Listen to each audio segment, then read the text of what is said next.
Welcome to episode 1 of the Texas Irish Twins Diaries. We are so glad you're here. In today's kickoff episode, we are going to talk about who we are, a little bit of our background, and what listeners can expect from our podcast.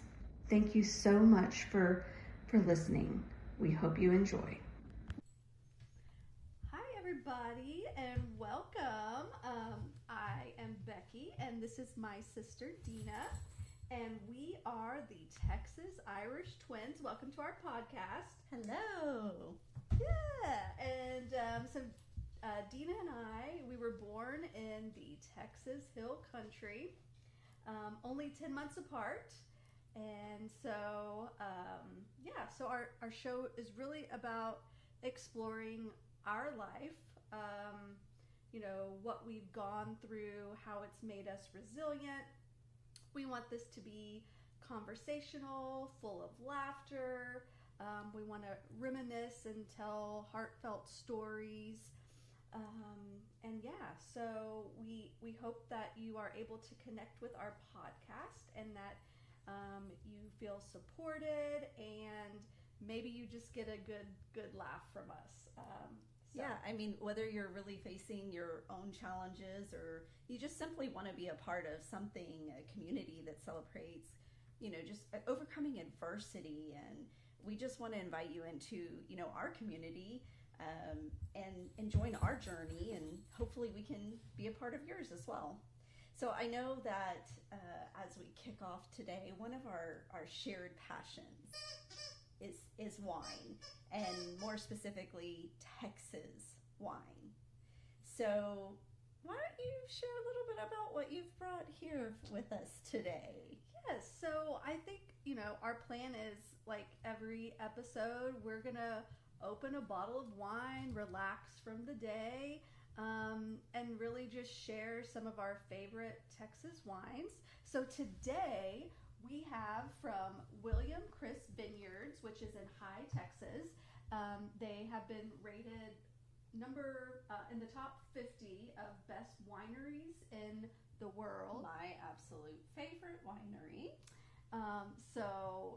California isn't the only state to boast great wines. Texas makes some very stellar wines. So anyway, we have Enchante.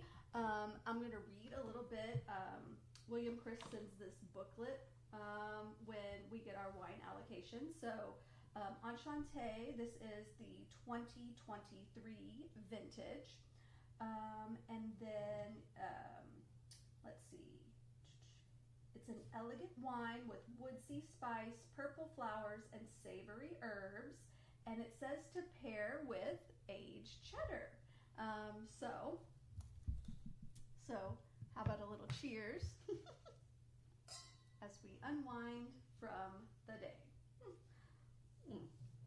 Now cheddar's pretty good. You should try it. Very tasty. All right, so now we have our wine.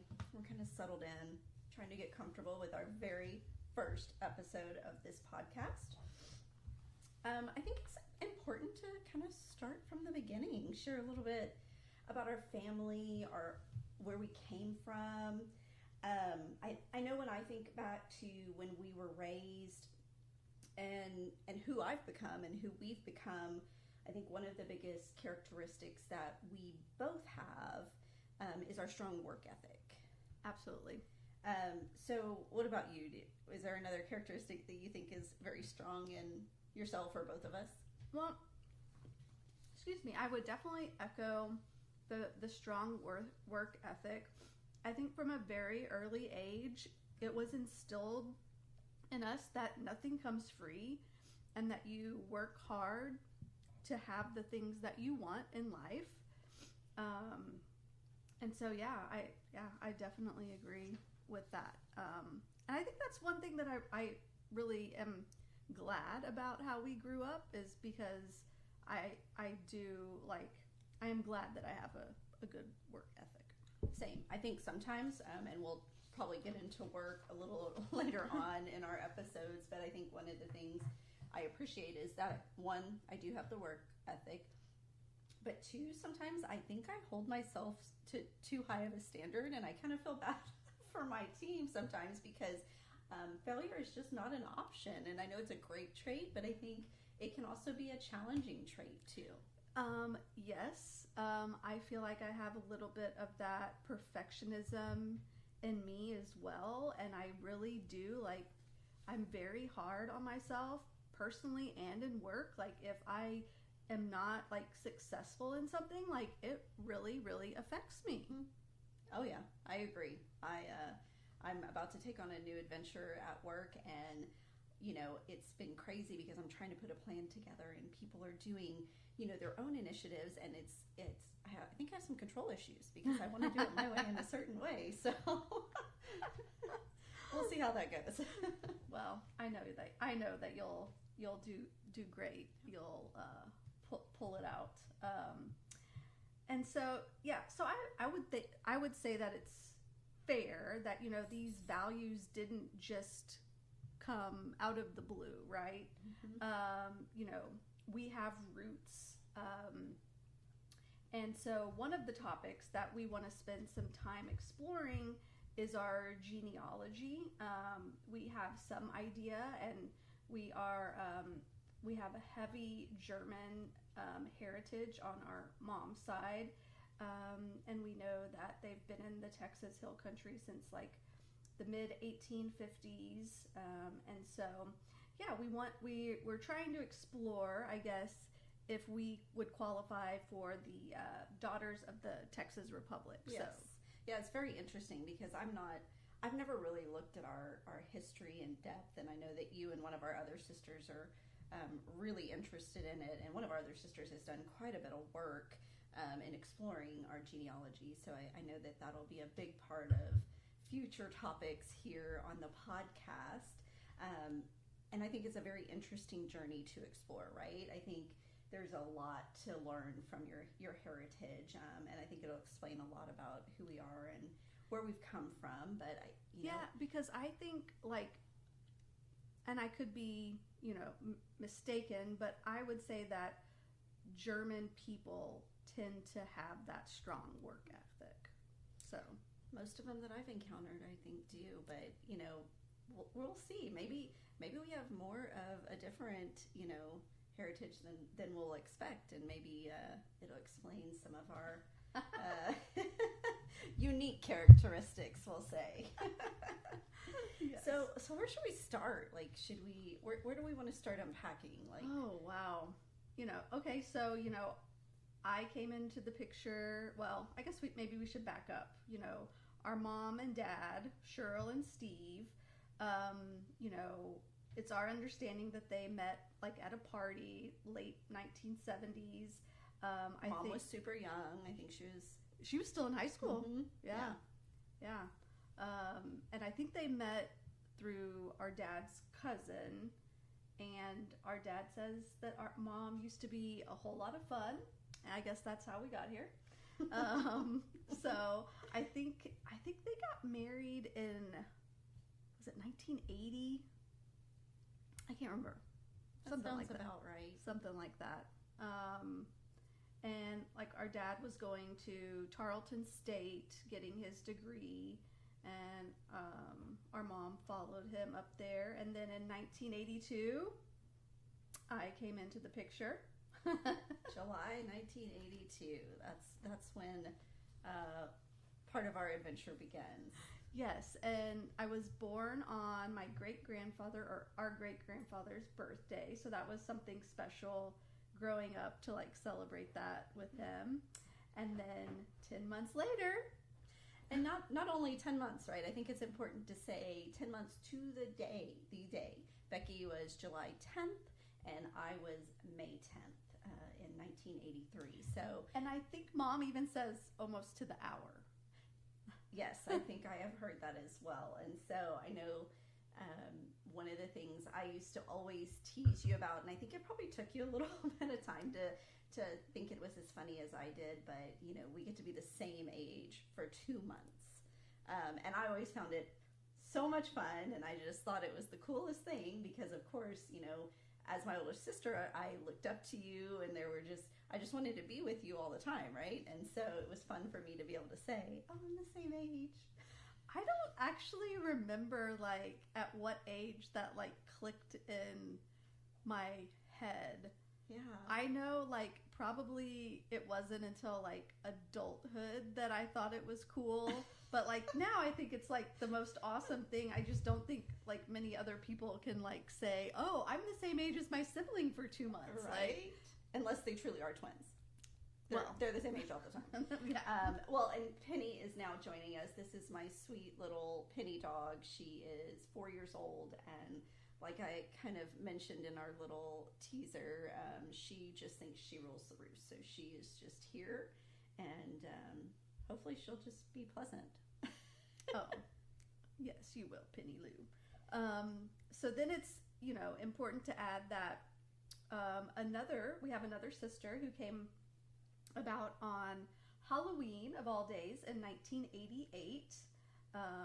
And so she's actually the one that's the most interested in the genealogy. And so I'm sure at some point we'll probably have her on and kind of dive into that a little bit. So, yeah, I think, when we think about our mom's family, their roots are very, very strong in the Texas Hill Country, in Comfort, Texas, and that's where they started.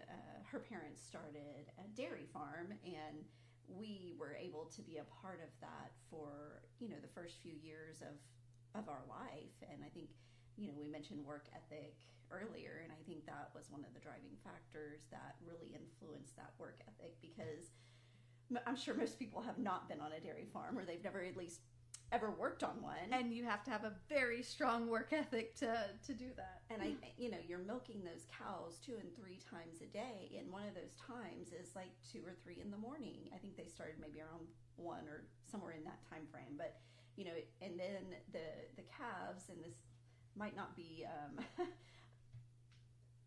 of good opinion, I guess, but the calves were taken from the cows because you're producing for the milk, and so the babies, you had to feed them and all of this stuff, and we'll dive more into all those details as well. But I think it was just such an interesting experience to have as a kid. Like we were infants or toddlers, and our parents would get up to go milk, and in some cases they would take us and we would sleep in the milk barn.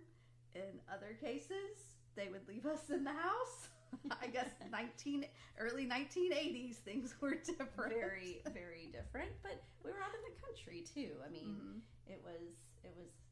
Gosh, I kind of wish sometimes it was the same, but the world has changed a lot. And our dad, his family, I think, was based out of Katy, Texas, for many, many years, and that's where our grandparents met. And they ended up in Stonewall, Texas, in the Texas Hill Country. But I can remember when Mom and Dad were married, having some trips down to Katy to visit the family, and that area has changed so much over the years too. Yeah, unrecognizable, for sure. Yeah, and so one of my greatest memories of our childhood, and when I think about the first 5-6 years of our life, was really on the dairy farm. And I don't know that I actually remember this myself, but it's one of the funniest stories that I remember people telling us. Oh, the hay barn. Well, that one, but there's actually 2 that are really, really good stories, and it's so crazy. And I don't remember a lot from our childhood, but these stories are just, they're kind of fun. Like the first one being, our parents were down at the dairy barn, and they were milking the cows in the middle of the night, and it was a terrible storm. It was hailing, it was raining, and the story goes that we woke up and I think we were probably 3 and 4, maybe. And we had this blue heeler dog that was our little protector. And I guess Becki and I went out in the hail with a laundry basket over our heads, and that poor little dog was walking next to us, not under. Yeah. And how far would you say that it was from the house to the barn? Like at least half a mile. Like a long ways for toddlers to be. Yes, tracking. And we just walked right on down there, I guess. Yeah, or I don't know how they found us, but yeah. I don't either. Oh. But that was a interesting memory from our childhood. But the other one you mentioned is a pretty good one too. So I don't think I can even count the number of times this story was told to us or about us growing up. I guess our parents were having a party, and somehow, same age range, like 2, 3, 4 years old, Deana and I ended up in the hay barn, and we were popping warm beers open, drinking them, and then I don't know how they found us, but no, I don't know either. But I mean, we spent a lot of time in that hay barn, so I don't know who left those beers in there, but I blame them for that. But yeah, we'll probably never live that one down. True. I think too, like growing up that same first 5-6 years, our family was very, very family oriented. Like we spent so much time with our cousins, and we spent time with our grandparents on both sides, and it just was this really unique sense of community, of family, and we just spent so much of our time, together. And one of the things that when I look back that kind of has influenced a lot of my life is you're seen but not heard factor. And I don't think that this was necessarily meant to, create a negative behavior future down the road, right? But I think for me, it really it taught me that I think I felt like my voice didn't matter. And I understand the concept of not wanting children in adult conversations, but I feel like this almost went a little bit beyond that, because what I learned from that was to just not speak up. Yeah, take everything. Like, I feel like there's a lot of times where I don't like at work, like I don't push further for like further clarification. Like, I just take it like at face value, because like I feel like that's kind of how it was growing up. And you weren't allowed to ask questions. No. It was just, this is how it is.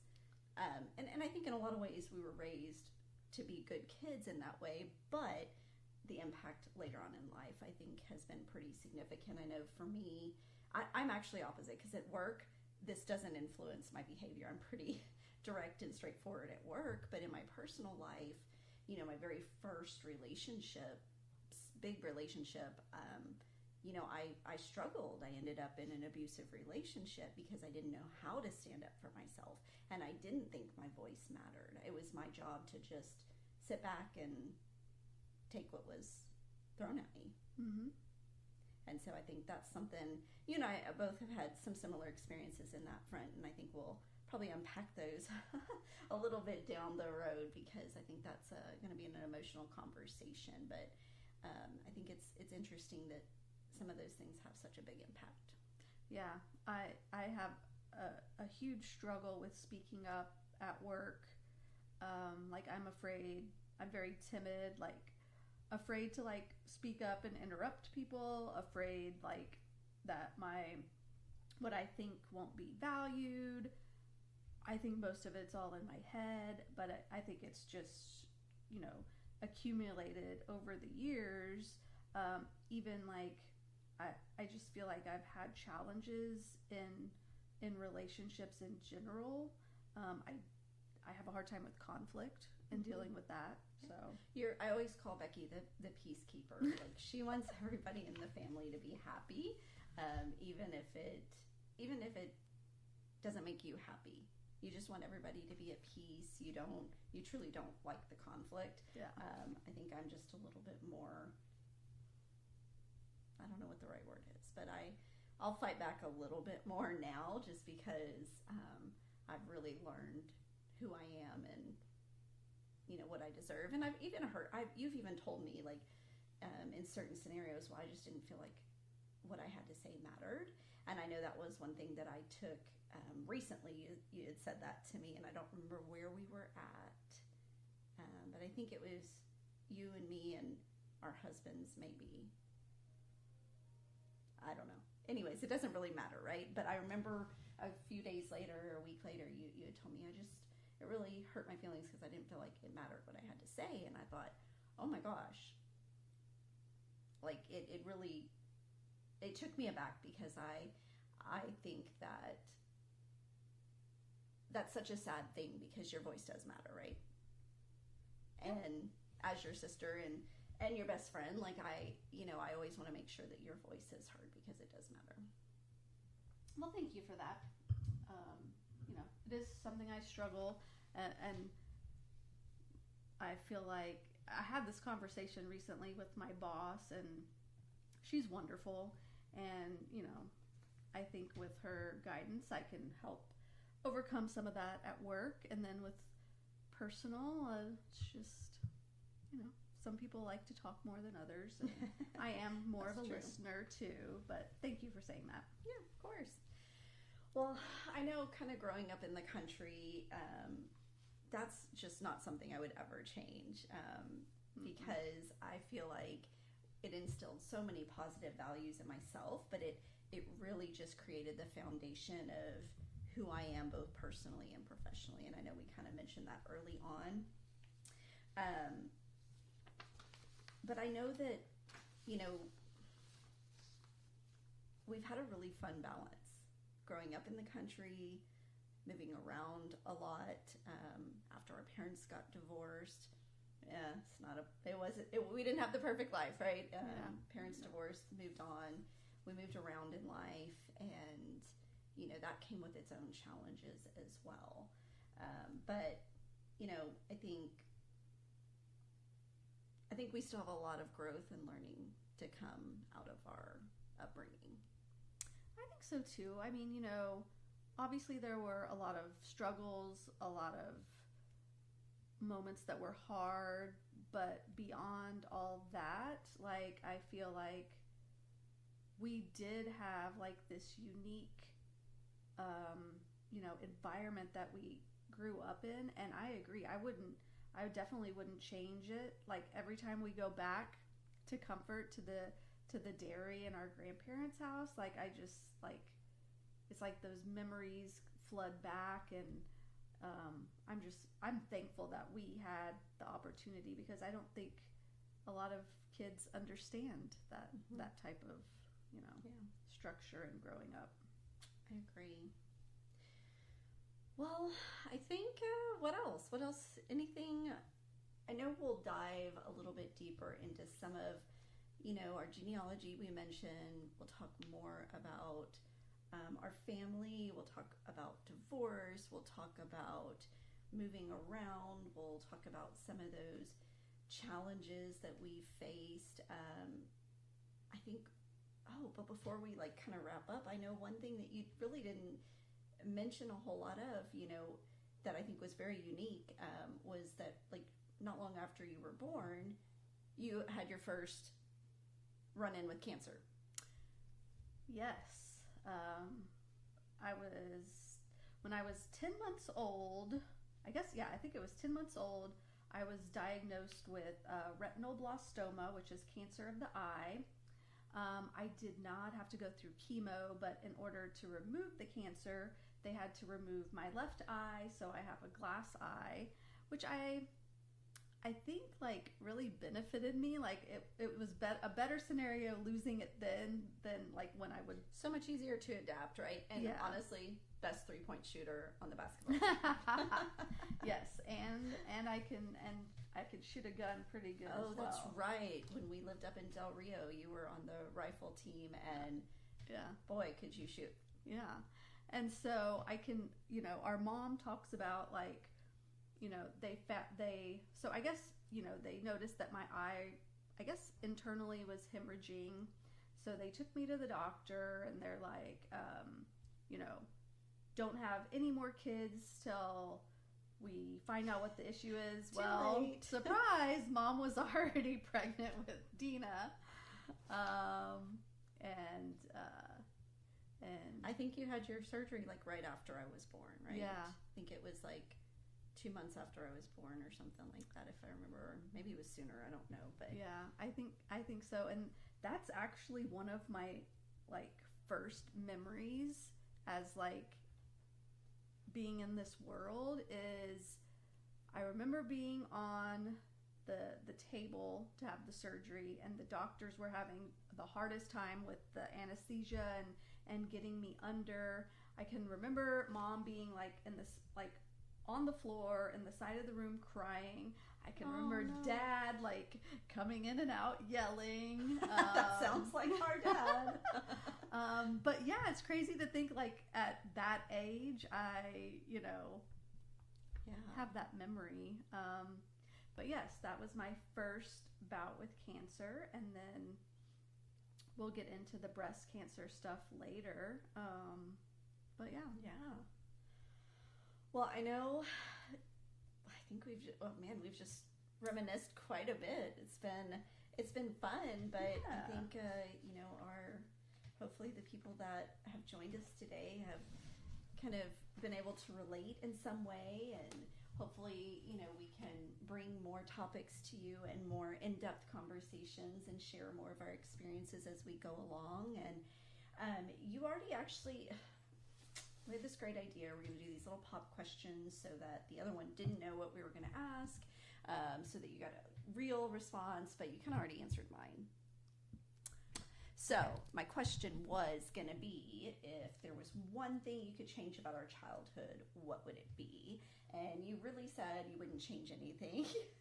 And I'm hoping that was, you know, maybe there is one thing that you know, we just have this like... Is that what you put down? Well, because my question is kind of, it's a little similar. It's like, what about how we grew up do you miss? Like, it's like... Oh my God. And no kidding, we did not pre-plan we did not share these. What do I miss? Mm-hmm. You know, I think that I just miss the simplicity of the life that we had then. Mm-hmm. And I know some of the complexities in my life today are my own doing, because, you know, I like nice things. I like to have adventures. I love to enjoy life. But I think when our parents were still married and we had such close relationships with our cousins and our grandparents, I think that those are things that I do miss today, because life has changed so much. It really is. Like, I think back on how like we were with our cousins like constantly, whether it was on the dairy, whether it was on our dad's side and their like camp house, like we were just always together. And like now I look at it and like Carson doesn't have that. Even though like he's close with his cousins, it's not that level of closeness. It's really sad, because I think even on our dad's side, I mean, I don't know that we used to see some of our cousins a little more regular, but now I don't think we see any of them. And on our mom's side, it's like Christmas time, and you maybe see them a little bit more because you have a closer relationship with one of our aunts. But yeah, I miss that. Yeah, I agree. Well, cheers to our first episode. Yes, cheers. Thank you so much for tuning in, and we look forward to seeing you in the